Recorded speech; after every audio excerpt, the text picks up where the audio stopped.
Good morning प्यारे बच्चों। स्वागत है आपका एक बार फिर आज की क्लास में। कैसे हैं आप? उम्मीद करता हूं कि बहुत अच्छे से होंगे। तो चलिए पढ़ते हैं क्लास 11th का चैप्टर नंबर 5, जिसका नाम है सम्मिश्र संख्याएं यानी कॉम्प्लेक्स नंबर्स। तो प्यारे बच्चों, हम इसका जो 5.1 है उसका इंट्रोडक्शन और 5.1 को कंप्लीट करा चुके हैं। आज हम स्टार्ट करेंगे 5.2, लेकिन उससे पहले आपको कुछ इम्पोर्टेंट चीज़ें जो है जाननी बहुत ज़रूरी है। ठीक है, तो जैसे आप पहली हेडिंग आपकी स्क्रीन के ऊपर दिखाई दे रहा है आपको, geometrical representation of a complex number, यानी सम्मिश्र संख्या का ज्यामितीय निरूपण। ठीक है, तो सम्मिश्र संख्या है यानी कि जो कॉम्प्लेक्स नंबर है, आपको पता है उसको कैसे डिनोट करते हैं। जेड के इक्वल लिखते हैं हम एक्स प्लस आई वाई के। ठीक है, तो उसको हम कैसे लिखते हैं आपको पता है, किसी भी सम्मिश्र संख्या को लिखते हैं हम z equal to x plus i y. Clear है? अब आपको पता है प्यारे बच्चों कि जो ये एक्स होता है ये होता है आपका रियल, और इसे बोलते हैं हम इमेजिनरी पार्ट। ठीक है, क्या बोलते हैं? इसे बोलते हैं एक्स को क्या बोलेंगे, रियल पार्ट। एंड जो आई के साथ है यानी जो आइटा के साथ है उसे क्या बोलते हैं, इमेजिनरी पार्ट। में आपको प्रीवियस वीडियो में इसको क्लियर करा चुका हूँ। ठीक है, तो आज बात करेंगे हम सम्मिश्र तल की यानी कॉम्प्लेक्स प्लेन, जिसे हम आर्गन प्लेन भी कहते हैं। प्यारे बच्चों, आपने 10th क्लास तक 8, 9, 10th में पढ़ा होगा, हम एक कार्टेशियन प्लेन बोलते हैं। ठीक है, कार्टेशियन प्लेस यानी जिसे हम कार्तीय तल हिंदी में बोलते हैं, उसको हम कैसे बनाते थे आपको याद होगा। तो उसको बनाने का तरीका क्या था, ऐसे बनता था वो, ये होता था एक्स एक्सेस, ये होता था वाई एक्सेस, ये होता था आपका एक्स डैश, ये होता था आपका वाई डैश। ये क्या होता है, ओरिजिन, जिसको हम ओ या जिसे हम बोलते हैं मूल बिंदु। क्लियर है? यहाँ तक क्लियर हुआ होगा। अब क्या करना होता है प्यारे बच्चों इसमें, कि हमें यहाँ पे कार्तीय तल नहीं दिखाना है, हमें दिखाना है यहाँ पे कॉम्प्लेक्स प्लेन यानी सम्मिश्र तल की मैं बात कर रहा हूँ। ठीक है, क्योंकि हमारे पास इस टाइम नॉर्मली नंबर नहीं है, हमारे पास इस टाइम क्या है, कॉम्प्लेक्स नंबर है। ठीक है, तो अब मैं कॉम्प्लेक्स नंबर में आपको दिख रहा है जो रियल पार्ट है यानी एक्स है, और ये क्या है, वाई है।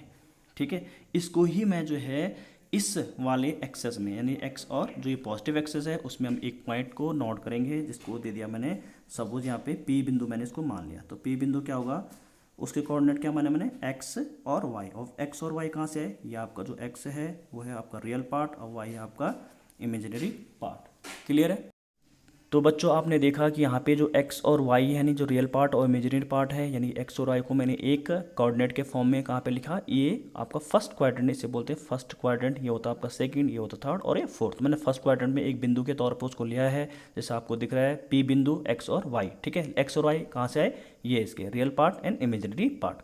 ठीक है, यानी वास्तविक एवं काल्पनिक नंबर। ठीक है, अब यहाँ पे आप देखेंगे, अगर मैं इसको देखूंगा कि इसका मतलब यहाँ से यहाँ तक की डिस्टेंस x कहाँ से आई, यानी ये वाला डिस्टेंस x है, यहाँ तक का डिस्टेंस x होगा, इसको मैंने a मान लिया, इसका मतलब ये x होगा। ठीक है, और ये क्या होगा, y।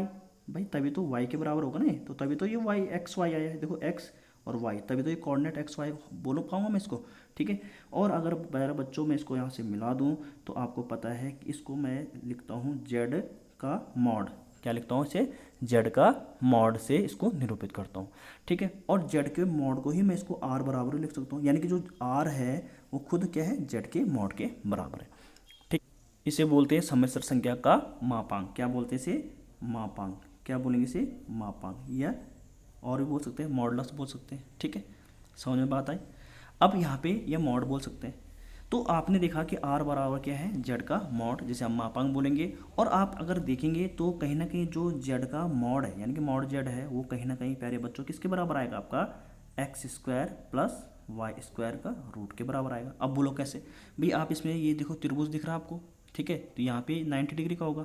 ठीक है, तो यहाँ पे अगर आप पाइथागोरस प्रमेय लगाओगे, पाइथागोरस प्रमेय क्या कहेगी भाई, इसमें अगर त्रिभुज ओ ए पी में अगर आप पाइथागोरस थ्योरम लगा दोगे तो पाइथागोरस थ्योरम क्या कहती है, x square plus y square यानी कि base square plus perpendicular square equal to क्या होता है, हाइपोटेनस यानी कर्ण का स्क्वायर। तो कर्ण का स्क्वायर क्या होगा यहाँ पे, आर स्क्वायर होगा। ठीक है, तो आर स्क्वायर होगा तो इसका मतलब x square plus y square को क्या लिखूंगा मैं भाई, आर बराबर क्या लिखूंगा मैं, आर बराबर क्या हो जाएगा, रूट एक्स स्क्वायर प्लस है। और रूट जब x square plus y square यहाँ पे आएगा वो खुद आर के बराबर होगा, और आर किसके बराबर है, जेड। इसका मतलब जो आपका किसी भी कॉम्प्लेक्स से हमने ये सीखा कि किसी भी जो कॉम्प्लेक्स नंबर है उसका जो मापांक होता है, ठीक है, मॉडुलस होता है, वो क्या होता है आपका root x square plus y square होता है। ठीक है, अब इसके बाद हम पढ़ते हैं प्यारे बच्चों मापांक निकालना। मापांक आपने निकाल दिए, इसके बाद सीखते हैं हम पूर्णांक निकालना, जिसे हिंदी में हम बोलते हैं पूर्णांक और इंग्लिश में बोलते हैं आर्गूमेंट। क्या बोलते हैं, आर्गूमेंट ऑफ कॉम्प्लेक्स नंबर, या एम्पलीट्यूड बोलते हैं, एम्पलीट्यूड, ठीक है, एम्पलीट्यूड ऑफ कॉम्प्लेक्स, मैं लिख देता हूँ पूरा, कॉम्प्लेक्स नंबर, ठीक है, एम्पलीट्यूड ऑफ कॉम्प्लेक्स नंबर। तो आपने एम्पलीट्यूड ऑफ कॉम्प्लेक्स नंबर जब आप निकालोगे तो उसके लिए आपको क्या करना है, मैं यहाँ पे आपको डिटेल से इसको बताता हूँ, ध्यान से इसको आपने समझना है, ठीक है। तो बच्चों यहाँ पे समझते हैं हम आर्गूमेंट को या किसी भी कॉम्प्लेक्स नंबर का एम्पलीट्यूड निकालना। तो सबसे पहले आपको देखना होगा कि अगर आपके पास कॉम्प्लेक्स नंबर है z equal to x plus i y, इसका मतलब क्या हुआ, जैसे मैंने यहाँ पे लिखा है कि यदि x क्या है, 0 से बड़ा है, यानी कि देखो यहाँ पे पॉजिटिव है ना, धन x क्या है, इसके सामने ऋण तो नहीं लगा रखा है, माइनस साइन तो नहीं है, तो इसका मतलब हम इसको क्या बोलेंगे, x इज ग्रेटर देन 0, यानी x क्या है, पॉजिटिव। ये देखना है कि x पॉजिटिव है नेगेटिव है, तो पॉजिटिव है यानी कि 0 से बड़ा है। यहाँ पे y दिख रहा है आपको, y भी क्या है, 0 से बड़ा है। तो इसका मतलब प्यारे बच्चों ये कहीं ना कहीं अगर मैं बात करूँ तो ये आपका फर्स्ट क्वाड्रेंट में आपका लाई कर देगा, क्या कर देगा, फर्स्ट क्वाड्रेंट में आपका लाई कर देगा। और आपको पता है यही आपका क्या कहलाता है, आपका थीटा कहलाता है। तो जो आपका आर्गूमेंट होता है वो हमेशा क्या होता है, किसके बराबर होता है, थीटा के बराबर होता है, ठीक है। अगर दोनों पॉजिटिव है एक्स और वाई तो फर्स्ट क्वाड्रेंट में होता है, आपको मैं बता देता हूँ ये किस में लाई करेगा, फर्स्ट क्वाड्रेंट में। उस टाइम आर्गूमेंट जो होगा यानी जो पूर्णांक होगा वो होगा थीटा बराबर एल्फा, ठीक है। और एल्फा आप सोचोगे सर एल्फा क्या चीज़ आ गई, तो एल्फा बराबर होगा आपका tan inverse y upon x. क्या होता है, tan inverse y upon x. ये आपने याद रखना है कि हम अल्फा को कहाँ से निकालेंगे, अल्फा होगा tan inverse y upon x. अगर यहाँ पे बात आती है, ये तो केस फर्स्ट था यानी कि फर्स्ट केस मैंने बनाया, लेकिन अगर यहाँ पे कुछ अगर आपको दिखता है यहाँ पे कि x इक्वल टू, जैसे मैं कह दूँ कि minus x plus i Y, तो आपको दिख रहा होगा यहाँ पे कि जो x है वो नेगेटिव आ गई, यानी कि यदि x जो है छोटा है 0 से, ठीक है, और y क्या है अभी भी बड़ा है, y क्या है पॉजिटिव, तो इस केस में इसका मतलब ये सेकेंड क्वाड्रेंट में आ जाएगा, भाई सेकंड क्वाड्रेंट में आ जाएगा ना।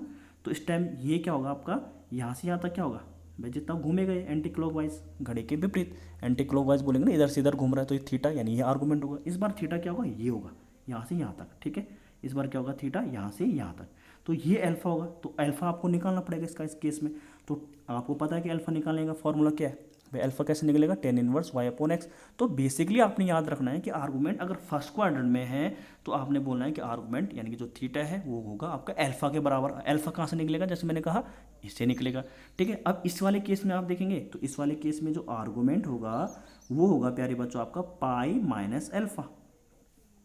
क्या होगा, पाई माइनस अल्फा। क्यों, क्योंकि यहाँ से यहाँ तक क्या था, यहाँ से यहाँ तक क्या होगा, पाई होगा, पाई मीन्स 180 डिग्री होगा। भाई यहाँ से यहाँ तक देखो ना आप 180 है, अब 180 आपको तो निकालना इतना था, आपको निकालना क्या है, ये वाला थीटा निकालना, ये तो क्या है आपको अल्फा है, तो इसको मतलब 180 में से आपको क्या घटाना पड़ेगा, अल्फा। तो इसलिए हम आर्गूमेंट को क्या लिखते हैं, पाई माइनस अल्फा यहाँ पे लिखते हैं। इसी प्रकार से प्यारे बच्चों आपने थर्ड केस बनाना है कि थर्ड केस में अगर मैं बोलूँ कि z बराबर minus x minus iota y, इसका मतलब यहाँ पे x भी जो है 0 से छोटा है, y भी क्या आ गया आपका नेगेटिव आ गया, दोनों क्या आ गए आपके नेगेटिव आ चुके हैं। जब दोनों ही नेगेटिव आएंगे तो इसका मतलब किस क्वाड्रेंट में लाई करेगा, थर्ड क्वाड्रेंट में ये लाई करेगा, ठीक है, यहाँ पे आएगा ये, समझ बात आई। तो थर्ड क्वाड्रेंट के लिए तो यहाँ से यहाँ तक घूमेगा, ठीक है, यहाँ से यहाँ तक।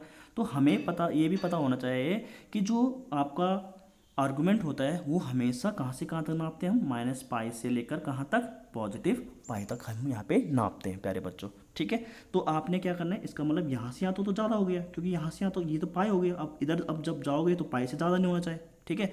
तो हम इसको ये इस बार इसको मैं काउंट करूँगा, ये आपका थीटा होगा। तो इस वाले केस में हमने लिखना है आर्गूमेंट थीटा बराबर होता है माइनस पाई माइनस अल्फा, और अल्फा निकालना तो मैंने आपको सिखा दिया। तो आपने याद रखना है कि आर्गूमेंट थीटा बराबर क्या होगा, माइनस पाई माइनस अल्फा, ठीक है। अगर ऐसे अगर फोर्थ केस है कि z इक्वल टू हो जाए आपका x प्लस आई वाई, ठीक है, यानी कि x इक्वल टू क्या हो जाएगा, z equal to x plus i y, इसका मतलब यहाँ पे क्या होगा, इसको माइनस कर लेते हैं क्योंकि फोर्थ क्वाड्रेंट में आएगा, ठीक है।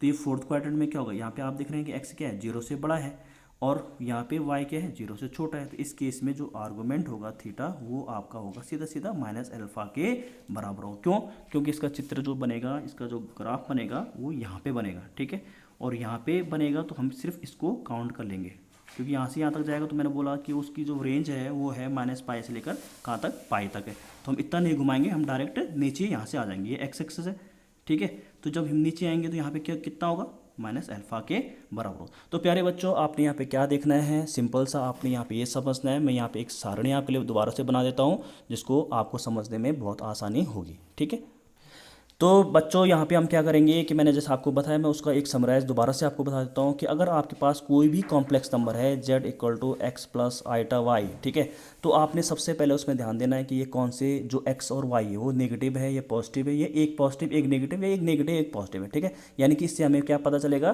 कि ये किस क्वाड्रेंट में आ रहा है। ठीक है, तो मैं यहाँ पे शॉर्टकट में आपको बता देता हूँ कि कैसे इसका पूर्णांक हम लिखेंगे। अगर देखो, अगर फर्स्ट क्वाड्रेंट में होता है, ठीक है, अगर किस में होता है, फर्स्ट क्वाड्री में होता है, ठीक है, समझ पाता है, यानी जैसे मैंने बताया, तो उस टाइम जो आर्गूमेंट होता है आपका, आर्गूमेंट को बोलते हैं थीटा। ठीक है, तो आर्गूमेंट थीटा इक्वल टू उस टाइम सीधा सीधा अल्फा हो जाता है। क्या हो जाता है, अल्फा हो जाता है, जैसे मैंने आपको पहले भी कहा, सिंपल सा है। दूसरा है, अगर प्यारे बच्चों, अगर सेकंड क्वाड्रेंट में आपका आता है, ठीक है, सेकंड क्वाड्री, तो सेकंड क्वाड्रेंट में जो आर्गूमेंट होता है वो होता है आपका पाई माइनस अल्फा। ये आपने सिंपल से याद रखना। अगर आप बच्चों आपको ये याद हो गया तो आप बड़े से बड़े क्वेश्चन को करने में सक्षम हो जाओगे। ठीक है, पढ़ते हैं इसका थर्ड केस कि अगर ये थर्ड क्वाड्रेंट में आपका आता है, किस में आता है, थर्ड क्वाड्री लिख रहा हूँ मैं शॉर्ट में। ठीक है, तो उस टाइम जो आर्गूमेंट होगा, आर्गूमेंट थीटा इक्वल होगा, ठीक इसका, देखो इसका, इस पर नेगेटिव साइन लगा देना। मैं आपको याद करने का भी तरीका बता रहा हूँ कि याद आपने कैसे रखना है। देखो ये दिख रहा है आपको सेकंड क्वाड्रेंट। अब सर आप बोलोगे कि ये जो आप कह रहे हो कि इस पे ही क्यों लगाया आपने नेगेटिव, तो देखो बच्चों, इसको याद ऐसे कर सकते हैं, जैसे मैंने आपको बताया, ये फर्स्ट क्वाड्रेंट होता है, ये सेकेंड होता है और ये थर्ड होता है, ये क्या होता है, फोर्थ। इसमें थीटा बराबर क्या था, अल्फा, इसमें क्या था, पाई माइनस अल्फा।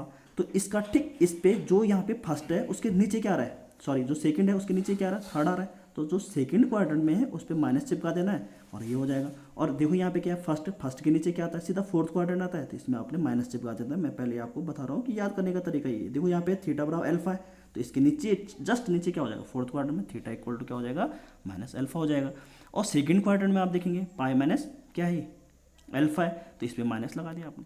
ठीक है, तो आपको ये समझ में आ गया होगा। अगर फोर्थ क्वाड्रेंट में है, ठीक है, तो फोर्थ क्वाड्रेंट में आर्गूमेंट जो होगा वो सिंपल सा माइनस अल्फा के बराबर हो जाएगा। अगर आपको ये समझ में आ गया तो मैं अब चलता हूँ एक्सरसाइज की ओर। तो चलिए बच्चों, पढ़ते हैं एक्सरसाइज 5.2 का पहला ही क्वेश्चन है आपके पास। देखिए यहाँ पे कैसे, जैसे आपको स्क्रीन के ऊपर दिखाई दे रहा है, सम्मिश्र संख्याओं यानी जो कॉम्प्लेक्स नंबर है में प्रत्येक का मापांक, अभी मैंने आपको बताया मापांक मतलब उसका मॉड निकालना है। ठीक है, और पूर्णांक मतलब उसका एम्पलीट्यूड हम जिसे बोलते हैं। ठीक है, ये आर्गूमेंट जिसे बोलते हैं।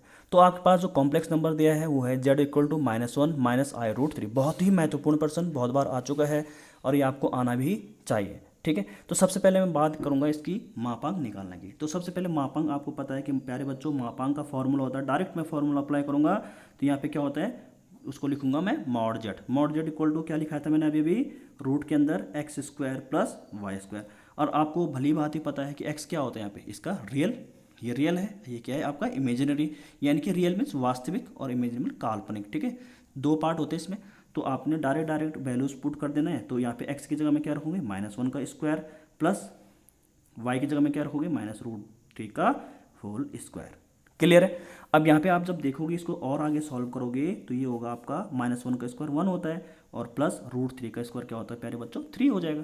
सिंपल सा है। ठीक है, तो ये हो जाएगा आपका √4। तो आप देखेंगे √4 मतलब 2, तो जेड यानी कि जेड का मॉडुलस आपका आया आंसर 2। क्लियर है।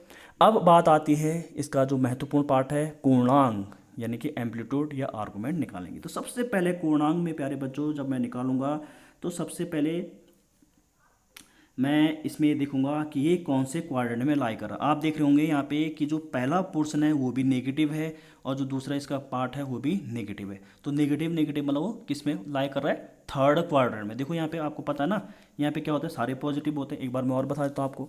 ठीक है, इसमें सेकंड क्वाड्रेंट में माइनस प्लस होता है और थर्ड क्वाड्रेंट में क्या होता है, माइनस माइनस होता है और फोर्थ क्वाड्रेंट में क्या होता है, प्लस माइनस होता है। ये आपको ज्ञात होना चाहिए। ठीक है, तो यहाँ पे आप देख रहे हैं कि दोनों क्या है, नेगेटिव है। देखो ये भी माइनस, ये भी माइनस, ये भी माइनस है। क्लियर। अब यहाँ पे हम क्या करेंगे कि सबसे पहले मैं क्या करूँगा, अल्फा निकालने की कोशिश करता हूँ। ठीक है, तो अल्फा इक्वल टू आपको मैंने बता रखा था क्या होता है, tan inverse y upon x का मॉड। तो अल्फा इक्वल टू क्या हो जाएगा भाई बताओ, tan इनवर्स y क्या है यहाँ पे, √3, ये तो है √3 और ये क्या है आपका 1 होगा, इसका कोएफिशिएंट 1 होगा। ठीक है, ये 1 है आपका, तो ये हो जाएगा आपका tan इनवर्स √3। तो tan इनवर्स √3 किसकी वैल्यू होती है भाई, जब देखो √3, 10 में √3 किसकी वैल्यू होती है, पाई बाय 3 की, ठीक है, यानी कि 60 डिग्री होता ना ये। √3 किसकी वैल्यू होती है 10 में 60 की, तो पाई बाय 3 लिख सकता हूँ मैं डायरेक्ट उसे। पाई क्या होता है 180 होता है, तो 180/3 क्या हो 60 तो हुआ। तो ये इसका मतलब क्या हो जाएगा आपका अल्फा इक्वल टू क्या हो जाएगा पाई बाय 3। तो प्यारे बच्चों आपने देखा कि हमने यहाँ पे अल्फा हम निकाल चुके हैं। अब मैं क्या निकालूंगा, इसका क्या निकालना है, आर्गूमेंट निकालूंगा। तो मैं यहीं पे कर लेता हूँ, जगह है मेरे पास। तो आर्गूमेंट यानी कि थर्ड क्वाड्रेंट में, तो आर्गूमेंट को बोलते हैं हम थीटा। और आपको पता है कि थर्ड क्वाड्रेंट में फॉर्मूला डायरेक्ट फॉर्मूला बेस्ड है, माइनस लगा देंगे बाहर से, पाई माइनस क्या हो जाएगा अल्फा। तो प्यारे बच्चों आप देखोगे पाई माइनस अल्फा की वैल्यू अभी भी मैंने निकाली पाई बाय 3, ठीक है। तो इसको सॉल्व करेंगे तो क्या होगा, एलसीएम ले लेंगे, इसका लासा लिया तो 3 पाई में से 1 पाई गया तो क्या ना होगा भाई 2 पाई बचेगा, माइनस तो पहले से ही।